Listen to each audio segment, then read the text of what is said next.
Hello children, let's continue with the chapter number 7, electricity and magnetism. Today we will be learning about the different sources of electricity.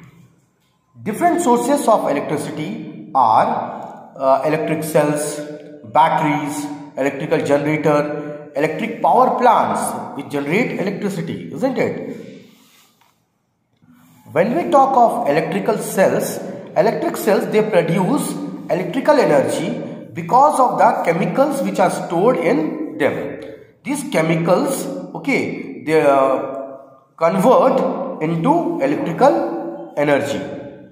Electrical cells are of two types, primary cell and secondary cell. The cells that can be used only once, these are called primary cell. The most common primary cell is the simple dry cell that we use in our calculators, transistor, radios, clocks, wristwatch, etc. These primary cells, they are called dry cells or simple dry cell because the chemicals which are stored in them, they are not in the liquid form, but they are in the form of thick paste.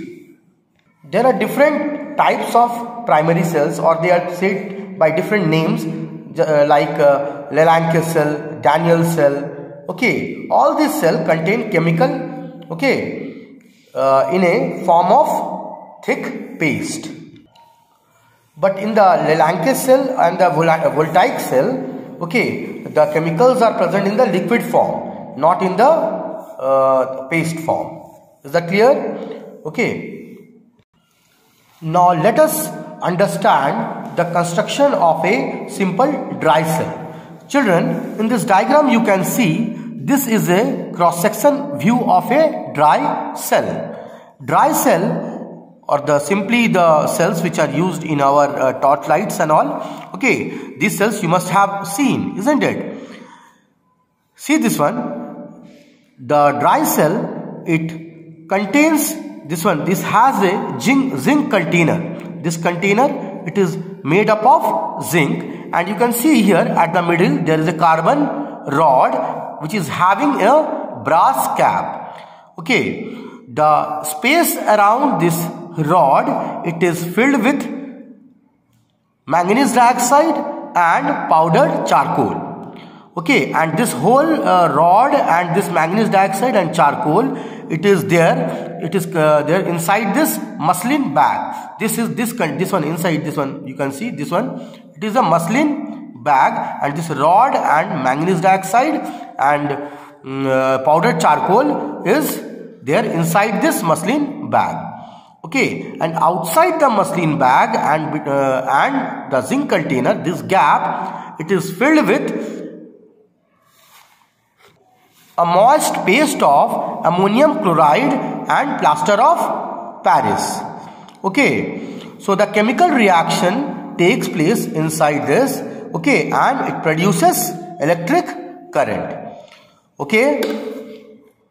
Dry cells, they are available to us in different sizes. As per our requirement, we fit it into different appliances that we use. Dry cells, they are very easy to carry. And there is no risk in fitting this dry cell in any of the device. Without any risk, we can just put it in any device. Now when we need larger amount of current, then two or more cells, they are combined together. And this combination of more than one electric cell, it produces a larger amount of current, and that's called battery. Now let us learn about the secondary cells. Secondary cells, what are those? These are the cells that can be charged again and again, and they can be reused. Primary cells, they cannot be charged again and again, but secondary cells, they can be charged again and again, and they can be used. Here you can see this lead acid battery or the cell phone battery, they can be charged again and again, and they can be used. So they are also known as secondary cells.